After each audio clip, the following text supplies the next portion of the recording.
Oi pessoal, tudo bem? Agora se você está na parte 2 e já viu a parte 1, você está na parte correta. Se você ainda não viu a parte 1, eu te sugiro que você volte lá, pause aqui, volte lá, assista a parte 1, depois você vem para cá, ok? Então vamos lá para a parte 2.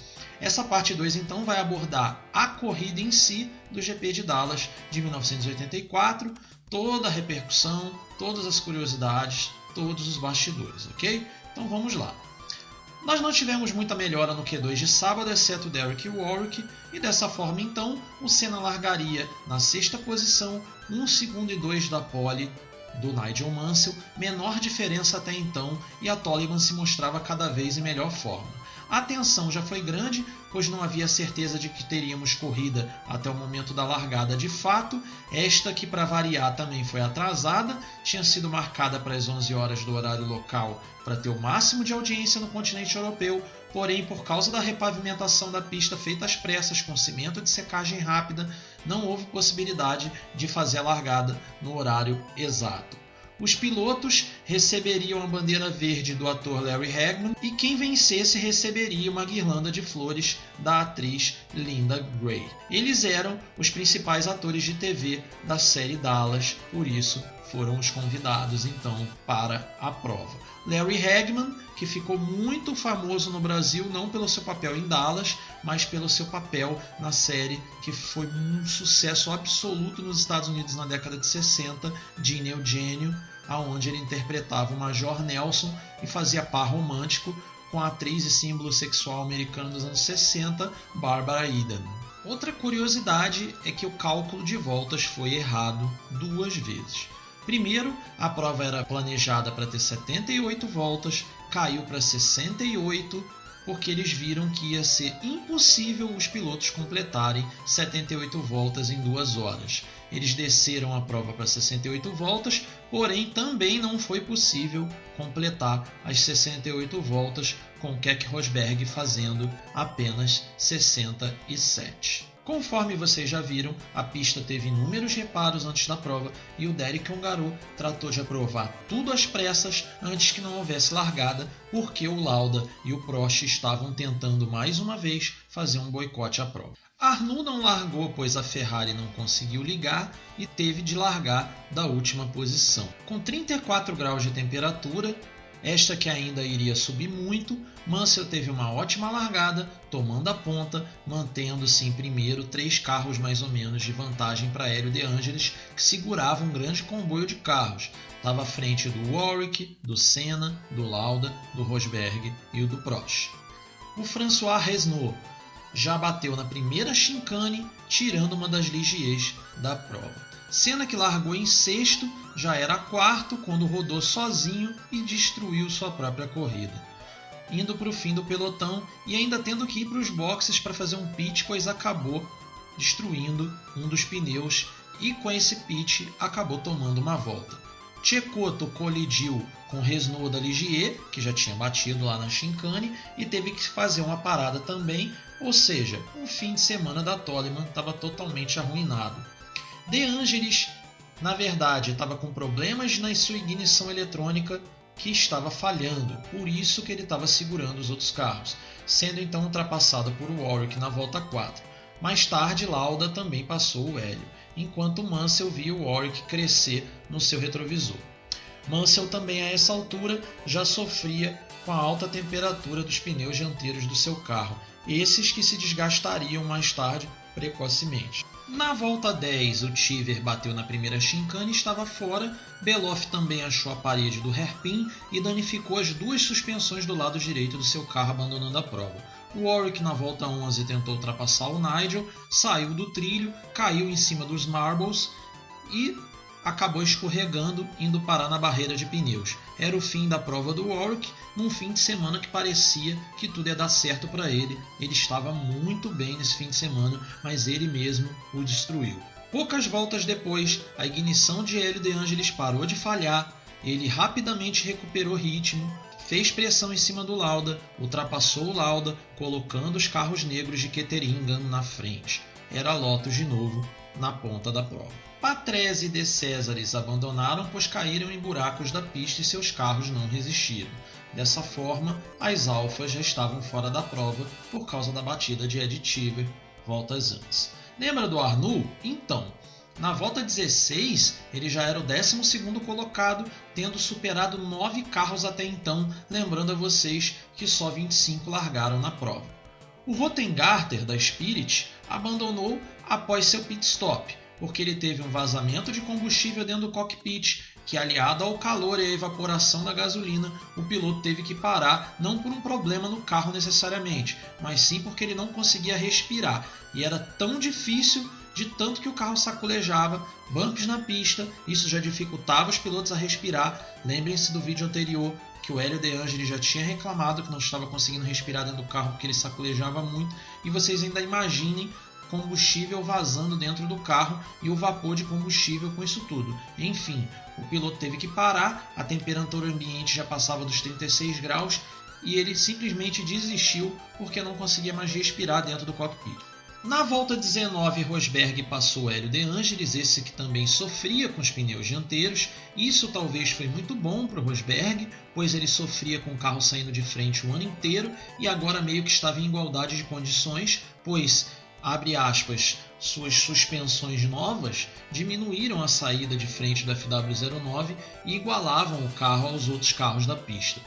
Um comboio se formou com Rosberg, De Angelis, Prost e Lauda, eram as McLaren subindo na prova. Na volta 26 também perdeu uma das rodas e ficou pelo caminho após ter batido. Tchecoto deu adeus à corrida de vez, batendo na chicane do retão antes dos boxes. Na volta 28, Prost deu na parede do grampo, mas não danificou seu carro e poucas voltas depois passou o Hélio e na volta 30 passou aí a caça do Rosberg. Rosberg, tentando passar Mansell, foi ameaçado por Prost. Tomou uma ultrapassagem quando Mansell errou na mesma curva que o Warwick e para não bater no Mansell, que estava muito mais lento pois errou na curva e literalmente fez a curva saindo nas 4 rodas, Rosberg freou e foi ultrapassado por Prost. Voltas depois, Rosberg passou Prost novamente. Na volta 36, Rosberg fez uma bela ultrapassagem em cima de Mansell na retomada de velocidade para uma das retas, pois saiu mais lançado. Na chicane depois do retão, Mansell tentou retomar a posição e era possível ver os dois pilotos gesticulando um para o outro dentro de seus carros e isso ia render um bocado depois da prova. A Lotus demorou para se ligar que ainda era metade da prova e que os pneus do Mansell já tinham acabado, ou seja, era necessário uma troca, mas o time de Ketteringen ainda esperou Mansell perder posições para o Prost, para o Hélio e para o Lauda. E claro, só fez a troca depois que o Mansell deu uma bela roçada na parede. E o Arnoux, pessoal? Bom, agora ele já tinha um ponto, pois ele passou o Mansell na parada e o Nelson veio junto. Aliás, o Nelson largou em 12º e fazia uma bela prova, já estando à frente do seu companheiro de equipe e estava até então na 7ª posição, com o Leão voltando dos boxes na 8ª. Rosberg recebia muita pressão de Prost novamente, enquanto De Angelis era derrubado por seus pneus na classificação, ficando atrás de Lauda e Arnoux, que já estava em 4º e anota aí, ele largou em último. O Nelson teve um acidente pouco depois da volta 45 e ficou com seu carro preso de lado dentro de um refúgio. Mais tarde, ficamos sabendo que Nelson sofreu com algo perigoso e muito incomum. Teve seu acelerador travado na reta, Nelson ficou por ali mesmo acompanhando a prova. Sempre me perguntei, pessoal, se foram os cubos de gelo que a Brabham colocava nessa tray, nessa bandeja, ali antes dos pedais de acelerador e freio que travaram o acelerador do Nelson ou se foi de fato um problema mecânico real. E fica a curiosidade então, se você souber, posta aí nos comentários que eu vou adorar saber, ok? Dá a fonte aí também que a gente dá o crédito para você no vídeo seguinte. Senna bateu na volta 47 e deixou a prova após ter destruído o eixo de transmissão do seu carro. Na volta 54, Alboreto também bateu e ficou fora da prova. Prost, que vinha tranquilo para mais uma vitória, bateu e abandonou na volta 56. Surer também abandonou e Butsen teve um abandono curioso, entrou tanto asfalto no seu sidepod que um pedaço conseguiu varar a tela de proteção, furando o radiador. A temperatura do motor começou a subir e o Butsen teve o seu motor explodido na volta 55. A temperatura ambiente já passava dos 40 graus.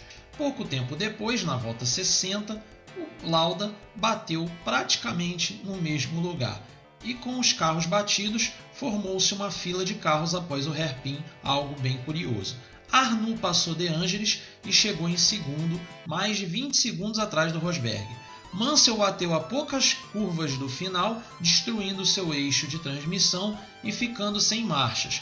Foi no embalo até quase a linha de chegada, porém o carro parou. Ele estava em quinto, já tinha tomado voltas do líder e começou a empurrar seu carro desesperado tentando cruzar a linha de chegada. Todos ao lado tentando avisar a ele que isso era ilegal e que ele não podia fazer isso, mas ele não queria nem saber e estava empurrando o carro.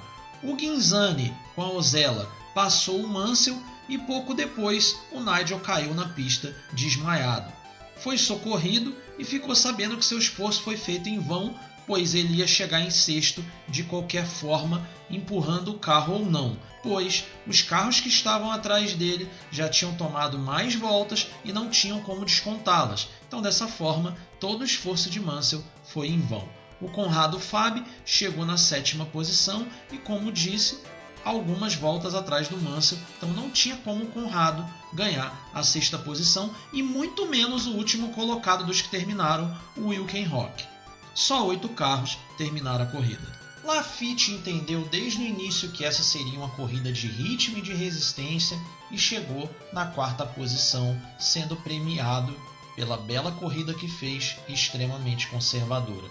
Rosberg foi para o pódio, porém antes disso reclamou muito do Mansell na imprensa, pela postura do Mansell na pista, errando na frente dele, fechando ele, ficando numa trajetória central da pista. Era uma tática do Mansell na prova. Muitas das vezes ele ficava no meio da pista, ele não escolhia nem o lado interno nem o externo, ou seja, era impossível para o Rosberg tentar alguma coisa.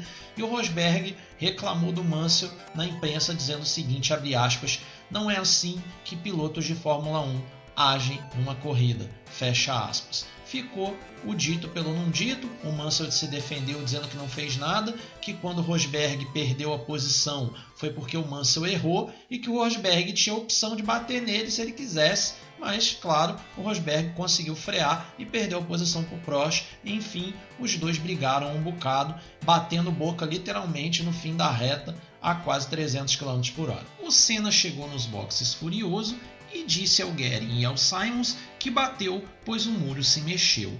O Simons que conta essa história em entrevista ao Mike Dodgins no livro dele Senna All His Racers. Tá? Fica a dica para vocês aí, é de lá que vem essa história, caso vocês queiram. É um livro sim, muito bom. Infelizmente, não sei dele traduzido para o português, ok? No livro, o Pat Simons fala algo mais ou menos o seguinte, abre aspas, ele chegou dizendo que bateu, pois a parede andou e eu ouvi aquilo e pensei, esse cara é louco, ele está falando merda, mas está me enchendo. Era tão insistente que eu dei ouvidos a ele e fomos até lá para vistoriar o lugar. Enfim, quando chegamos, o bloco realmente estava mexido quase 10 milímetros, formando uma quina viva e lá havia sim a marca de pneu aonde o Senna bateu.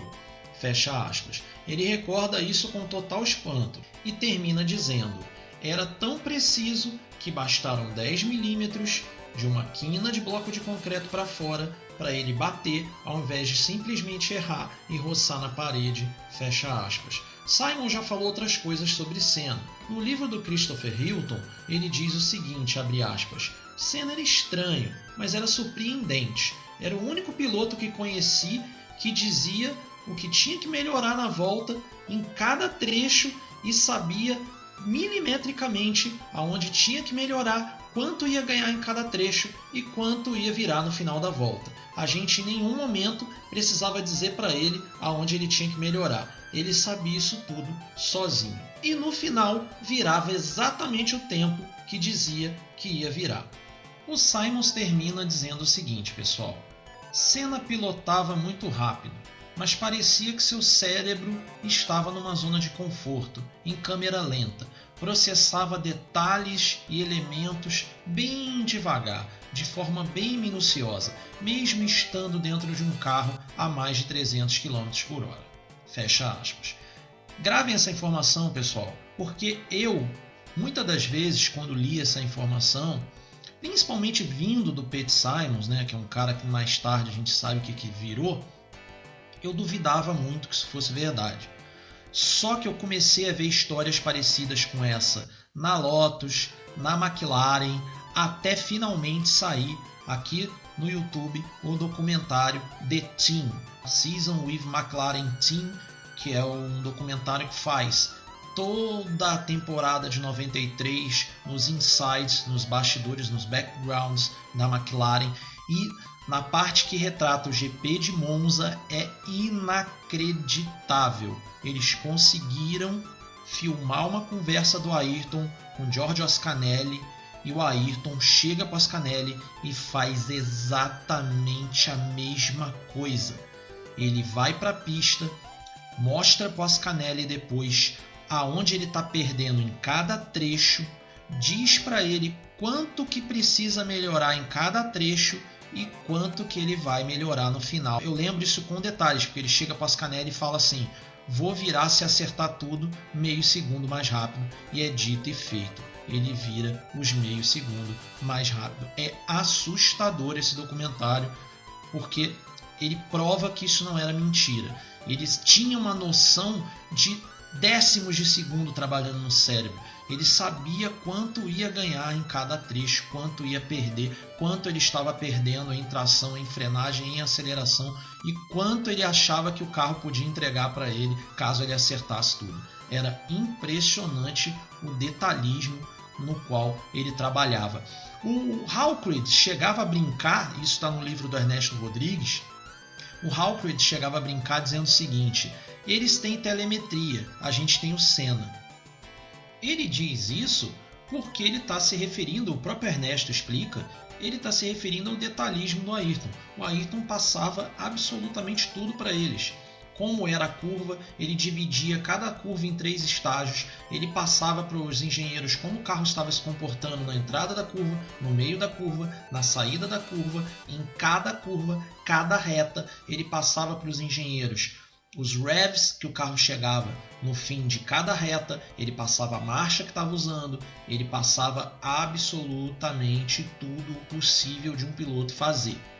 Mais tarde, gravem essa informação, porque na Lotus eles já vão ter telemetria e é assustador os depoimentos de todo mundo dentro da Lotus, porque tudo batia de forma absoluta. É isso mesmo. Gravem essa informação, porque quando a gente chegar no GP de Monza de 86, eu vou voltar com esse tema de novo, porque lá existe um depoimento muito forte quanto a isso aí. É a famosa história do mapa de Monza, ok? Eu vou contar essa história para vocês, mas essa história aí é muito tempo à frente ainda. Ela só vai acontecer em 1986, ok?